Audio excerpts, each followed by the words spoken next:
Bonjour, je vous retrouve, c'est Vivi. Aujourd'hui, je vous apprends à faire des pétales de coquelicot et un cœur de coquelicot.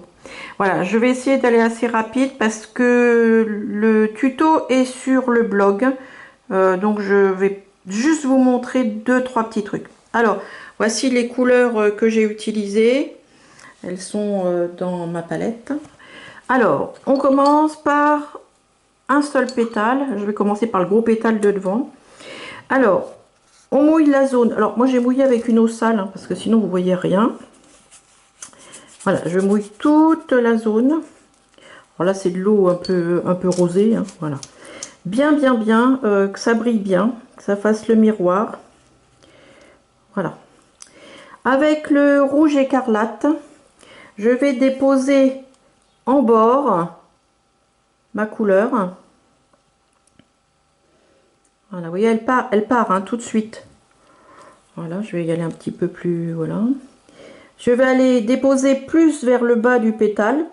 Parce que le but, c'est qu'il y ait de la lumière là. Hein, voilà, donc je dépose. Avec du rouge alizarine cramoisi. Je vais aller déposer un tout petit peu plus de foncé sur les bords, juste pour donner un peu plus de pêche au pétale. Voilà, vous voyez, ça fuse. Hein. Voilà. Donc là, on travaille dans le mouillé-mouillé. J'ai préparé un mélange de vert Windsor et de rouge alizarine. Ça fait un magnifique noir. Alors, vous n'avez peut-être pas l'habitude de ce mélange, mais je vous encourage à le faire. Et je vais le déposer en bas. Alors, le mien est assez pigmentaire. C'est-à-dire, il y a beaucoup de pigments dedans. Donc, voilà, je vais le pousser un tout petit peu. Voilà. Voilà, tant que c'est frais, vous voyez, je ne m'occupe pas de la zone blanche. Si elle gêne, après, on pourra toujours la trafiquer. Alors, maintenant, avec le cul de votre pinceau, une zone que l'on n'a pas trop l'habitude de travailler, vous allez marquer le papier. Voilà, dans le sens de la concavité du pétale. Vous pouvez tirer un peu, voilà.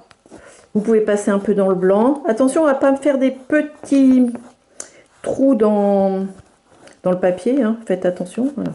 Vous pouvez aussi border. Alors ça c'est intéressant. Vous pouvez prendre un tout petit peu de foncé avec le pinceau et l'amener ailleurs. Voilà. Ou prendre carrément du rouge dans votre palette et border le pétale.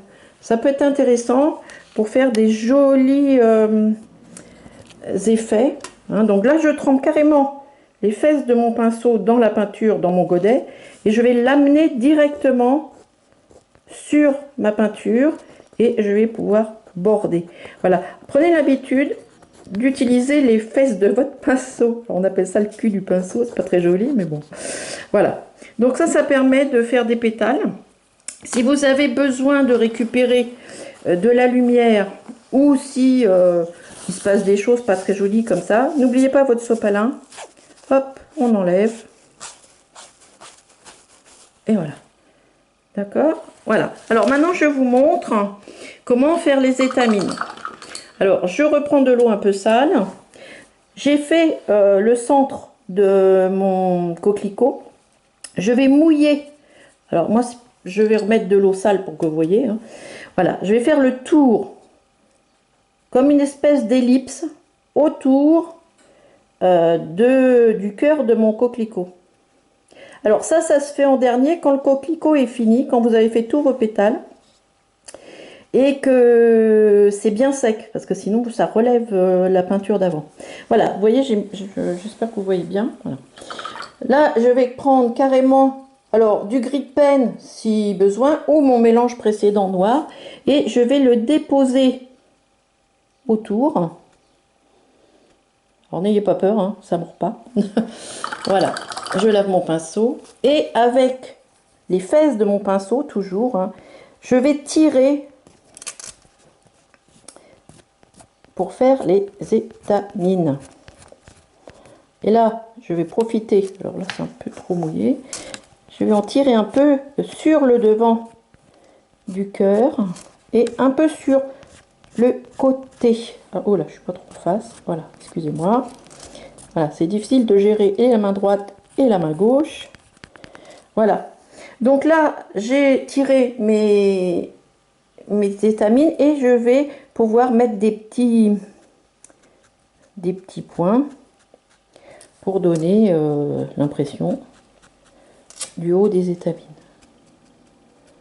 Voilà. Après, vous pouvez finir l'intérieur une fois que c'est sec. Hein, remettre un peu des étamines là. Voilà. Voilà. J'espère que ces deux conseils pourront vous aider. Allez voir le tuto.